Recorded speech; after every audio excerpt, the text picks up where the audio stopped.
सबसे पहले हम लोगन गए अपने आंगनबाड़ी केंद्र। थोड़ा सा पुताई ही था कि इलाके माफिक नज़र आ रहा था।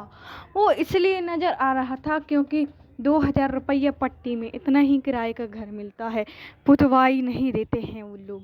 फिर उसके बाद हमारी सहायिका गई थी बच्चों को बुलाने, तो हमने सोचा बाहर थोड़ी ताका झाकी कर ले। वहाँ देखा तो कुछ विशाल दरिंदे बाहर बैठे हुए थे, कुछ बकरी जैसे नज़र आ रहे थे। मैंने उनसे पूछा कि तुम लोगों में सबसे समझदार कौन है? तो उनमें से एक बकरी बोली, मैं। फिर उसके बाद मुझे कुछ मिट्ठू नज़र आए, जिसमें से एक मिट्ठू बाद में गायब दिख रहा होगा, क्योंकि वहाँ जिसके वो मिट्ठू थे वह लोगन हमें देखे कि हम उनके मिट्ठू को देख रहे, कहीं चोरी करके ना ले जाएं, तो इसी मारे वो लोग अपना मिट्ठू उठा ले गए। मैंने फिर उसके बाद रैली निकलवाई। जब रैली निकलवाई तो एक बच्चा अलग ही निकल गया और वो अलग ही जा रहा था अपनी रैली लेकर के।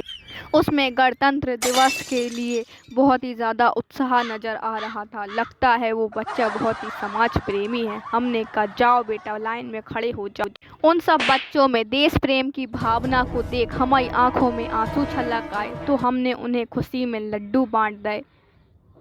उसके बाद हमने एक मौड़ी को बुलाया और पूछा कि तुम का बनोगी बड़े होकर? तो उसने मुँह ही मुँह में कछु बोलो। तो हमें कछु समझ में तो नहीं आई, लेकिन हमें एक बात ज़रूर याद आ गई थी कि पिछले कुछ वर्षों में एक लड़की हमारे सेंटर में पढ़त थी आंगनबाड़ी में।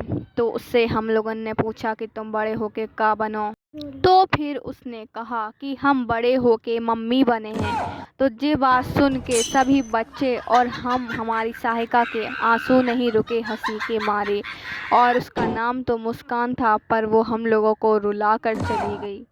अगर आपको हमारे केंद्र के बच्चों का समाज प्रेम देखकर अच्छा लगा हो तो भर भर के लाइक करें और हमारे चैनल को सब्सक्राइब करें।